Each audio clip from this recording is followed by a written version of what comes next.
Bom dia, amados. Sou grato a Deus por mais uma vez poder abrir a sua santa palavra e falar das coisas do Evangelho, principalmente em um mês que se inicia depois do evento da família ali no 38BI, que nos deixou muito encantados, mas nesse primeiro domingo em que nós temos que dedicar a nossa preocupação à família cristã nos dias de hoje. Agradeço muito a Deus por ter uma família. Sou membro dessa igreja desde o mês de janeiro. Nós deixamos o ministério da primeira igreja batista em Colina da Serra, onde fomos pastores durante 8 anos, 32 quilômetros distante da minha casa, 128 quilômetros todo domingo, para lá e para cá, com chuva, com sol, e a igreja cresceu e começou a exigir um pastor presente, um pastor que morasse lá e que desse mais atenção à igreja, porque ela cresceu e precisou disso. E nós chegamos a essa conclusão e iniciamos o processo sucessório. Está lá pastoreando agora o pastor Marcelo Júnior, e nós nos despedimos daquela igreja amada que amamos tanto que eles foram, depois de serem visitados durante 8 anos pelo pastor, eles alugaram um ônibus e foram visitar o pastor, e o pastor ficou muito emocionado. Estivemos lá, eles todos estiveram lá na minha casa, de modo que decidimos vir para aqui, porque temos aqui a minha família, a Cristina, o Josué, a Cristiane, o Pedro, que é meu neto, e trouxe comigo a minha esposa Edna e o meu filho João. Eu, quando olho lá para cima, aquele cantinho ali da galera, que eu vejo sempre cheio, e eu gosto de ficar ali para ficar observando eles com saudade. Eu quero também dizer que eu tenho muita alegria de ver presente aqui um casal que eu fui padrinho de casamento deles. Ela é irmã do meu pai, apesar de ser muito mais jovem que eu, e o Newton Gottlieb, que é seu marido. E me lembro como se fosse ontem, quando estive no casamento de vocês na Igreja Batista da Pavuna. Que bom estar aqui. Vejo também aqui a minha cunhada e meu cunhado, a Débora e o Anselmo, que estão também nos visitando. De modo que sou muito grato a Deus por estar numa igreja receptiva. Essa igreja é uma igreja acolhedora, e eu percebo a diferença dessa igreja pelo amor fraternal que essa igreja expressa, né, irmão? Abraçamos ali uns aos outros. Outro dia assisti uma pessoa ali depois do culto no pátio dizer assim: eu gosto muito quando acaba o culto, porque a cantina tem coisas deliciosas. Realmente tem, mas eu acho que as coisas mais deliciosas que eu percebo aqui na igreja é esse amor fraternal entre os irmãos, é esse acolhimento que recebemos. Quero destacar uma comissão que esteve na minha casa, comandada pelo pastor Josedir Pedro, pela irmã Senira, pelo irmão Cupertino, pelo irmão Fábio Lima e pela irmã Diva. Esteve lá também a Cristina, porque eu sou muito tímido, e ela foi me dar um apoio. De modo que esses detalhes fazem da igreja uma igreja diferente. E quando eu olho uma igreja numerosa e muito bem frequentada, eu fico me perguntando o que está acontecendo, pastor Henry, e realmente eu vejo que Deus está presente aqui. Aleluia por isso, amados. Mês da família, e não existe nada melhor em ler que a família é um legado de Deus. Não foi homem, não foi ser humano que criou ou imaginou a família. Quando Deus criou o homem, Ele falou: façamos o homem, façamos, ele estava ali. E eu quero projetar um versículo da Bíblia que normalmente é aplicado em outros momentos. Eu peço que passe o segundo slide. Esse versículo que eu quero trazer como base para a nossa reflexão nesta manhã, e está em João 3,16.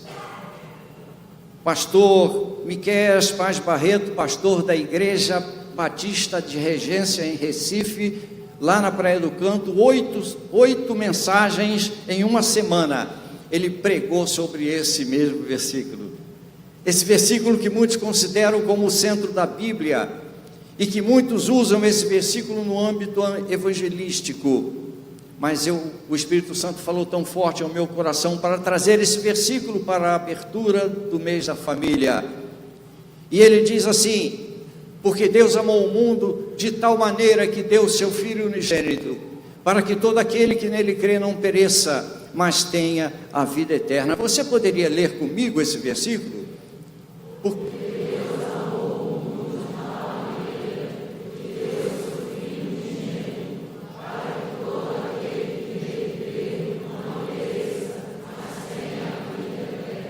Eu poderia dizer que esse versículo é o centro da Bíblia, porque a magnitude desse versículo não se restringe ao aspecto meramente evangelístico, mas ele chega também no ambiente familiar, porque ele traz um componente fundamental no ambiente familiar, que é o amor. E quando se fala de amor, o versículo nos traz um aspecto comparativo, quando ele diz que tal qual ou igual é usado como para introduzir uma comparação, sendo sinônimo de como, assim, como e nem é feito. Existe a sua forma plural e existe também a forma variável, sendo tal um pronome demonstrativo e qual um pronome relativo. Eles concordam em gênero e número com o substantivo que modificam.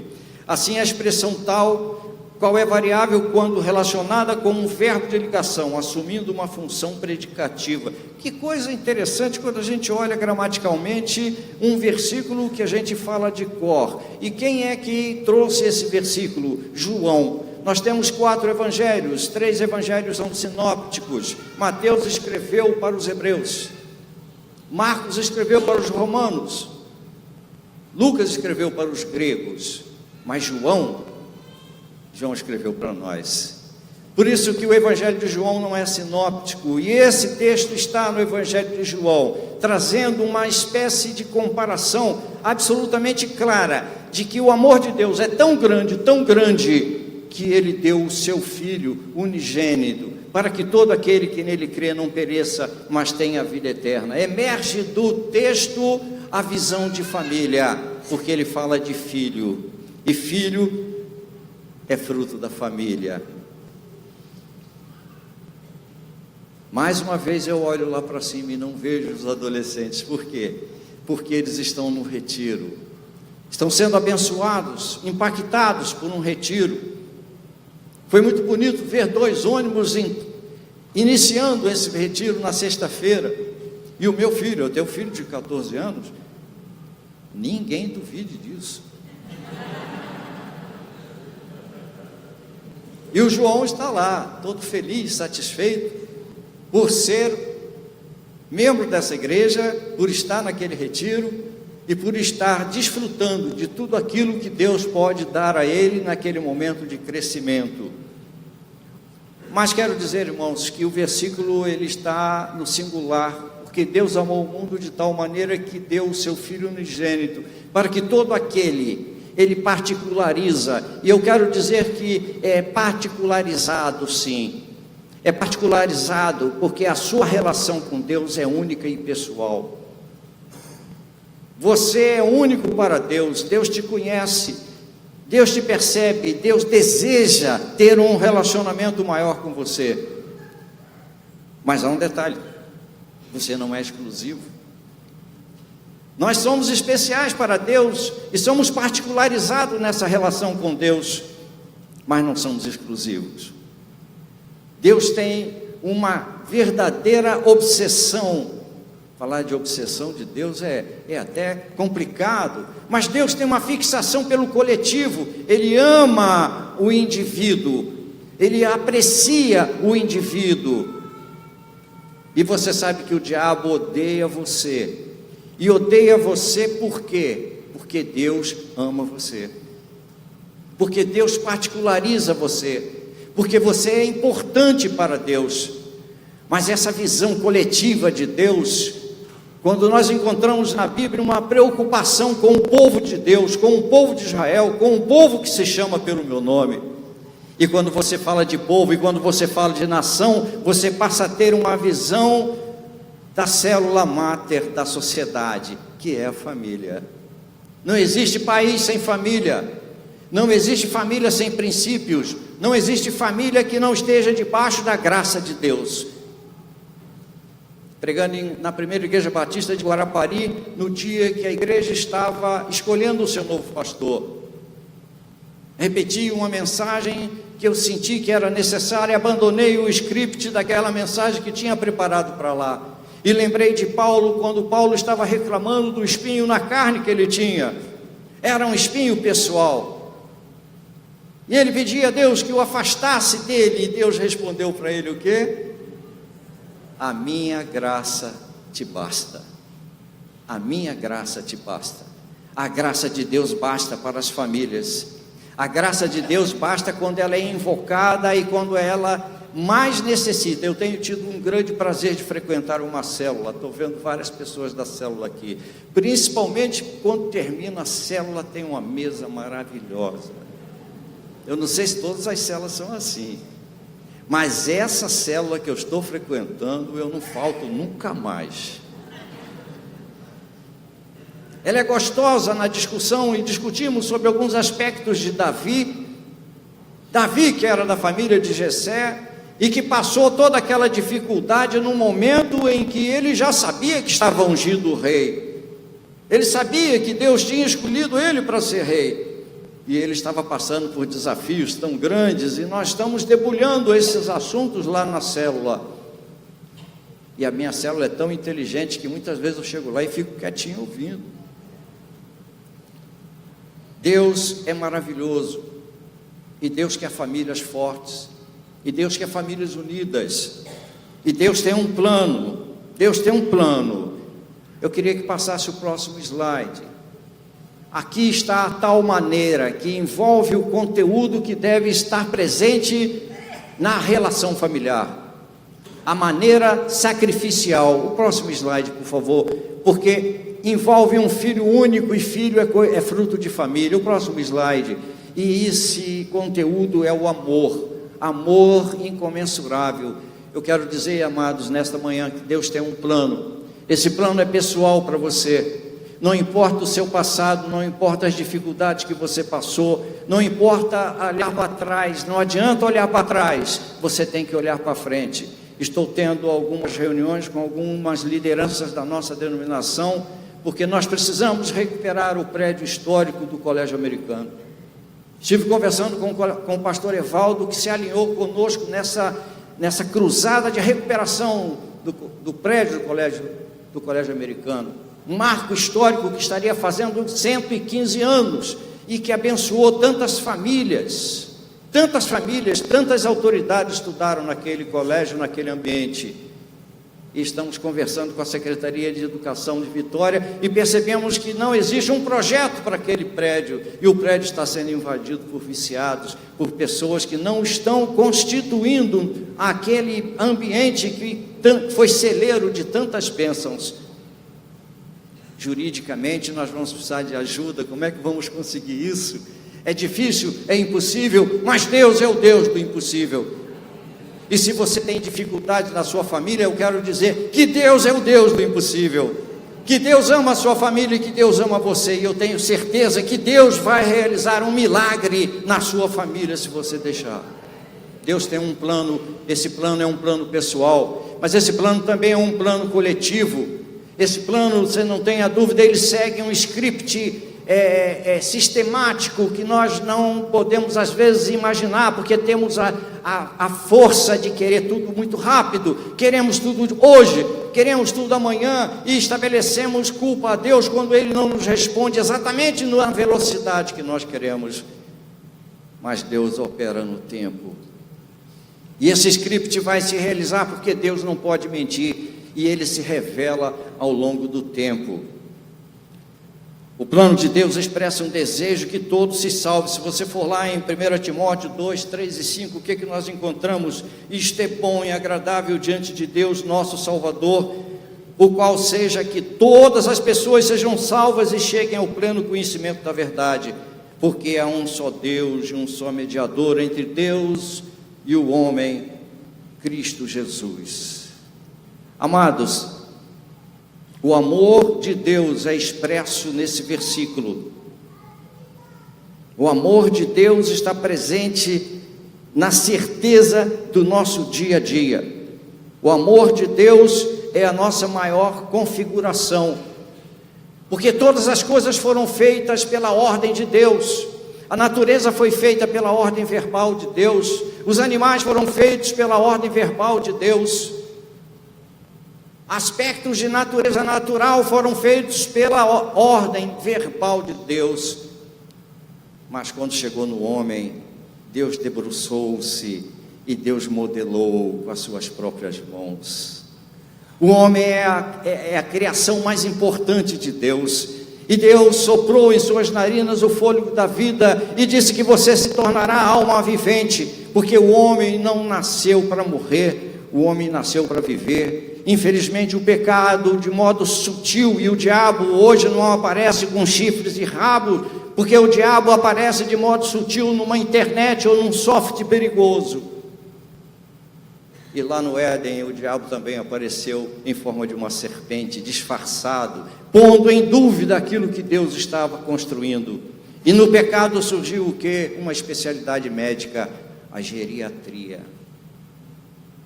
O homem não foi feito para envelhecer, mas o homem envelheceu por causa do pecado.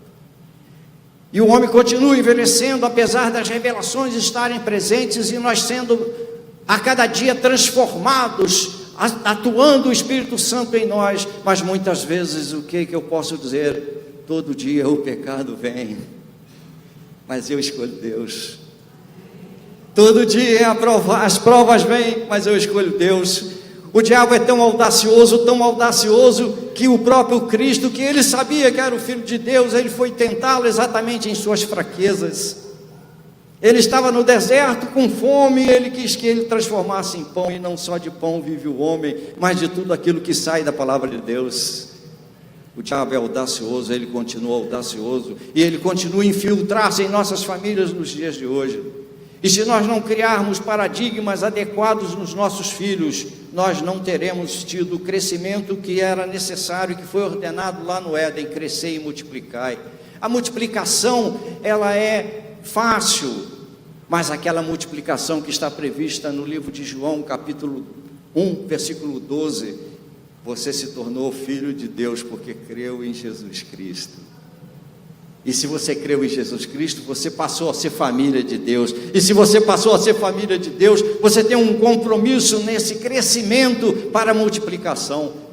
Infelizmente a sociedade de hoje tem crescido indiscriminadamente, sem preocupar-se em elevar-se, em assumir as responsabilidades de filhos que precisam ser educados de modo adequado, criando paradigmas em suas mentes. A Bíblia diz: ensina o menino no caminho que ele deve andar, e até quando ele envelhecer ele não vai se desviar dele.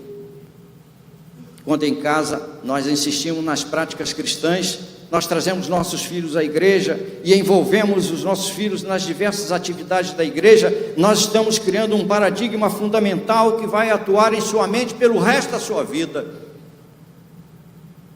Me permita compartilhar com os irmãos uma experiência que tive quando fui executivo de uma multinacional em São Paulo. Fiquei em São Paulo um final de semana, e andando pela Praça da República, junto com um outro colega também crente, tinha uns crentes fazendo ar livre. Alguém se lembra de ar livre aqui? Não se faz mais ar livre. Hoje existem tecnologias que substituem o ar livre, mas eu sou de um tempo, que não tem muito tempo assim, esse tempo fazia-se ar livre, quando os crentes iam para uma esquina e pregavam o evangelho, e muitas pessoas se salvaram, foram encontrar o caminho da salvação através do ar livre.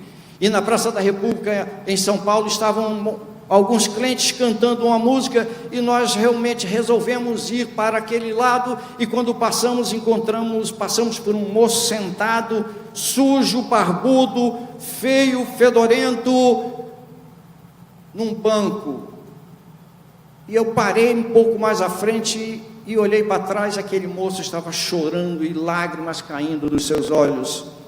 Eu falei para o meu amigo: eu quero voltar e perguntar por que aquele moço está chorando. E o meu amigo falou assim: mas aquilo ali é um drogado.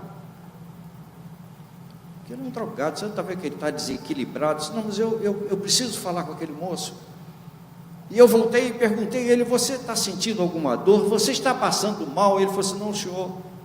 Você está mal alimentado? Não, senhor, estou bem alimentado. Mas por que você está chorando? Eu falei assim: eu estou chorando porque aqueles crentes que estão cantando lá, aquela música, é a música que normalmente se canta na escola dominical, onde os meus pais, talvez hoje, nesse momento, estejam. Tem 3 anos que eu saí de casa, meus pais não têm mais notícia de mim. Acompanhei um grupo de hippies e estou aqui agora abandonado pelos meus amigos. Já não tenho mais dinheiro para sustentar uma fétida pensão aonde estou morando. Acabou o meu dinheiro. Eu falei: por que você não volta para casa? Eu não volto para casa porque eu tenho certeza que meus pais não me querem mais. Eu falei: se você está errado, os seus pais te amam porque Deus é amor. Vamos resolver essa situação sua. Não, eu não quero voltar para casa. Não, mas nós vamos tentar voltar para casa. E nós fomos lá na pensão dele. A diária dele vencia aquele dia e nós pagamos aquela diária para ele no outro dia. E fomos na Estação da Luz e compramos uma passagem para ele voltar para casa. E ele morava num local que o trem passava na porta da casa dele. E naquela Estação da Luz tem um posto do correio. Nós passamos um telegrama urgente para a família dele dizendo: estou voltando, e se vocês quiserem me receber, colocam uma bandeirinha branca na mangueira em frente da nossa casa. Se tiver essa bandeirinha branca, eu vou saltar e vou voltar para casa. Se não tiver a bandeira branca, eu vou embora, porque eu sei que vocês não querem. Esse moço chama-se Amauri. E eu disse: Amauri, você esteja certo que você vai encontrar essa bandeirinha branca, porque os seus pais estão doidos para você voltar para casa. Logo em seguida eu vim para Vitória. Não passou muito tempo, eu recebi uma carta do Amauri. E na carta do Amauri ele dizia: olha, eu peguei o trem, e a cada momento que o trem avançava para perto da minha casa, o meu coração sobressaltava, porque eu estava confiando naquilo que o senhor falou. E quando eu cheguei na porta da minha casa, e eu olhei para aquela árvore, e eu não vi uma bandeira branca. Eu vi aquela mangueira coberta de lençóis brancos.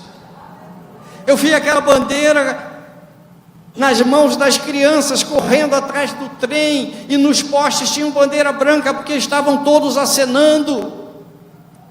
Havia uma recepção porque todos estavam dizendo: não deixe de perceber que aqui tem bandeira branca para você chegar. A maioria hoje é pastor em Lins. Irmãos, não tenho dúvida de que o Pai recebe você, e de que a família é o ambiente mais aconchegante que você pode ter na sua vida. Não importa o passado, importa daqui para frente, importa o plano daqui para frente, importa as recuperações que você pode produzir. Eu estudava psicologia em Niterói, e certa vez um moço, o professor Aldo Silva, que era professor de psicofisiologia, quis fazer um experimento. Então ele chamou um colega e colocou desse lado aqui, e pegou um ratinho de laboratório e colocou desse outro lado aqui, e começou a estabelecer uma comparação entre aquele moço e aquele ratinho, e falou assim: esse ratinho tem pelo, tem pele. Você tem pele? Eu tenho epitélio, eu tenho pele. Puxa vida, o ratinho também tem. Esse ratinho é mamífero. Você é mamífero? Sim, eu sou mamífero. Pois é, o ratinho também é mamífero. Esse ratinho tem fígado. Você tem fígado? Eu tenho fígado. Esse ratinho tem rins. Esse ratinho tem assimilação. Esse ratinho tem excreção. Você também tem essas coisas? Eu também tenho essas coisas. Então você é um rato? Não, eu não sou um rato. Então eu vou pegar o ratinho e vou passar para o lado de cá. Não, mas o ratinho não é humano. Então qual é a diferença? A diferença é que Deus fez os animais com programações específicas à sua espécie. Deus fez os vegetais com programação específica para a sua espécie. Mas Deus deu ao homem a única coisa exclusiva que o homem pode ter: a racionalidade. O homem pensa, o homem tem o direito de escolher, e tem o direito de escolher até mal, mas o salário do pecado é a morte, mas o dom gratuito de Deus é a vida eterna. E quando nós escolhemos mal, nós pagamos o preço da má escolha, mas quando nós nos arrependemos, nós passamos a desfrutar do aconchego de Deus e do aconchego da família. Rato não pensa, rato tem estímulos, rato tem instinto. Rato foi usado para desenvolver a reflexologia junto com o cachorro do Pavlov, que estabeleceu o reflexo condicionado. São treináveis. Skinner tem uma caixinha que treinava ratos, ele é treinado, mas ele tem uma limitação. Mas nós pensamos, e sabe por quê? Porque o Espírito Santo de Deus te convence do pecado, da justiça e do juízo. E convencer é um ato cognitivo, é um ato que exige o quê? Capacidade de percepção. Aí está a nossa diferença, porque alguns têm percepção maior, outros têm percepção menor. Isso depende dos registros que você conseguiu construir ao longo da sua vida. Use bem os registros que você conseguiu produzir. Leve bem esses registros para os seus filhos, para que eles possam ter uma armazenagem de registros tais que na vida deles, no momento em que eles precisarem, eles poderão estabelecer a melhor decisão. Eu estava falando sobre esse mesmo esquema do rato e do jovem, quando preguei lá nas Pomires, Estalildo Severino e a irmã Neuzi, que estavam lá, e falando nos 183 anos da nossa Polícia Militar. Nós falamos sobre essa diferença entre pensar e não pensar e desfrutar da percepção. E quando eu falo de percepção, eu me lembro de um cancioneiro, pastor Henry, que diz assim: meu bem, meu bem, meu bem, meu bem, sua incompreensão já é demais. Eu nunca vi ninguém tão incapaz de compreender que o meu amor é grande. Tantas vezes eu tentei falar que no mundo não tem mais lugar para quem leva a vida sem pensar. Pense ao menos uma vez. Se precisar, pense outra vez. Mas meu bem, eu te amo. E eu fico imaginando que esse cancioneiro que usou essa expressão no ambiente passional, ele na verdade estava invocando ele não, mas eu posso explorar essa canção de modo universal, dizendo que Deus está querendo que você compreenda o amor que Ele tem por você. E nós não podemos ignorar, nós temos que nos aperfeiçoar, nós temos que crescer na nossa capacidade racional. E Paulo nos faz esse apelo em Romanos 12: rogo-vos, pois, irmãos, que apresenteis os vossos corpos em sacrifício vivo, santo e agradável a Deus, que é o vosso culto racional. Olha a racionalidade estando presente na sua decisão. E não vos conformeis com este mundo, nem com o que nele há, mas transformai-vos pela renovação do vosso entendimento, para poderes compreender, olha só a cognição aí, poderes compreender qual é a boa, agradável e perfeita vontade de Deus. Você esteja certo que a sua vontade pode ser boa, a sua vontade pode ser agradável, mas somente a vontade de Deus é boa, agradável e perfeita, amém? Deus quer fazer uma obra em nossas famílias.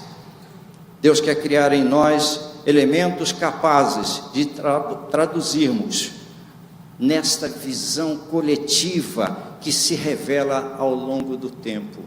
Tem mais slide? Esse plano começa em cada um na relação do compromisso individual, mas esse plano individual não faz do homem exclusivo.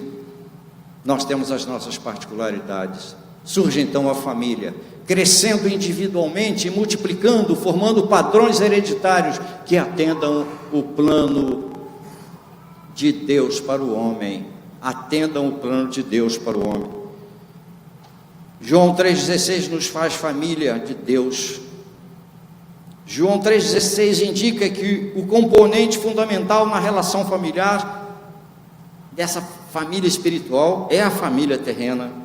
João 3,16 individualiza a salvação, porque a salvação cada um dará conta de si mesmo a Deus. João 3,16 nos faz repensar a necessidade de nos doarmos mais. Jesus uma vez estava andando por uma estrada, indo para a casa de Jairo. Uma mulher tocou nas suas vestes e ele disse: de mim saiu virtude. E o que é virtude? Virtude é vir tudo. Não, amados, virtude é dar tudo. E Deus deu o seu Filho ao mundo, para que o mundo acreditasse nele. E nós, como famílias, temos que levar esta mensagem aos nossos filhos, perpetuando o plano de Deus para nossas vidas. 11h30. Não quero receber um puxão de orelha do pastor Evaldo. Ele me disse que eu tinha 30 minutos.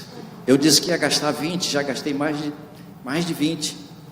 Mas eu quero passar para esse último slide e queria convidar o grupo de louvor que nos ajudasse aqui, porque na oração eu encontro paz, na família eu encontro paz, eu encontro amor, eu encontro o cenário ideal. E eu quero encerrar trazendo uma informação que corre muito, e muitos já devem saber. Um determinado pintor saiu de casa um dia querendo pintar o quadro mais belo da sua vida. Ele queria pintar o quadro mais bonito, aquele pintor que já tinha pintado quadros maravilhosos, e ele saiu pela rua atrás de inspiração, e ele encontrou uma noiva pronta para ir para o casamento, e perguntou a ela: o que é mais lindo na sua vida? E ela disse: é o amor. E mais na frente ele encontrou um sacerdote e perguntou àquele homem: o que é mais lindo na sua vida? E ele disse: é a fé. E ele encontrou um soldado que estava regressando da guerra, e ele perguntou àquele soldado, Coronel Melo, ele perguntou àquele soldado que estava voltando da guerra: o que é mais importante? O que é mais importante? O que é mais belo na sua vida? A paz. A paz é mais importante. Ele não se convenceu com a resposta da noiva, ele não se convenceu com a resposta do sacerdote, ele não se convenceu com a resposta do soldado. Então ele resolveu voltar para casa. E quando ele abriu a sua porta, ele olhou dentro da sua sala a sua esposa, os seus filhos, e ele olhou ali, e ele viu ali o amor, ele viu ali a fé, ele viu ali a paz. Nós temos que orar a Deus para que Deus faça a obra de paz nas nossas vidas, em nome de Jesus. Vamos cantar a oração Eu Encontro Paz. Se você quiser orar nesse momento pela sua família, se você quiser orar de joelho, sentado, se você quiser orar em pé, quem puder ajoelhar, você fique à vontade. Mas nesse momento, enquanto cantamos esse cântico, faça isso. Ore pela sua família, pelos seus filhos, pelos seus netos. Faça isso. Fique de pé se você quiser orar. Fique de joelho se quiser orar de joelho. Mas não esqueça de que a sua família é uma dádiva de Deus. Deus criou isso para você. E Deus deseja que a sua família seja vitoriosa em nome de Jesus.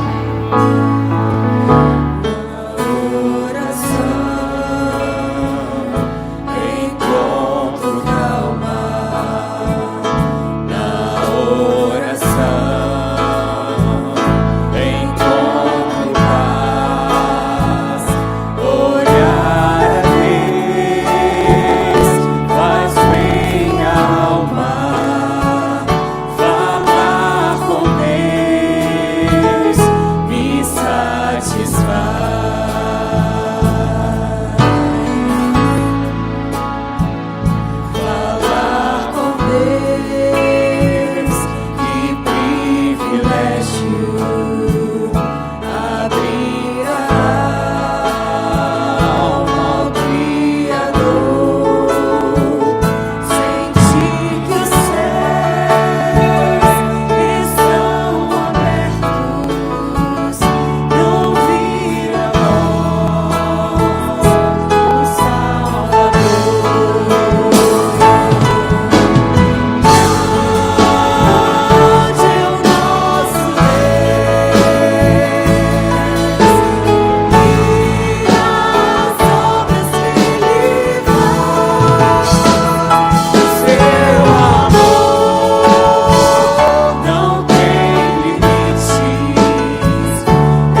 Senhor, Pai, a tua igreja está diante do teu altar.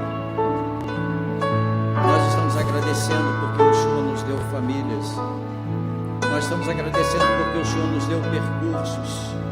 Nós estamos agradecendo porque o Senhor enviou Jesus Cristo para que nós pudéssemos, através dele, termos os nossos pecados perdoados, porque o sangue de Cristo nos purifica de todo pecado. Muito obrigado porque o Senhor nos deu famílias. O Senhor escreveu histórias estranhas, mas o Senhor continuou executando o plano familiar. O Senhor continuou, Pai, construindo o percurso da família, que é a família do Senhor. Abençoa essas pessoas que estão em oração nesse momento. Abençoa as famílias dessas pessoas, filhos, netos, marido, esposa.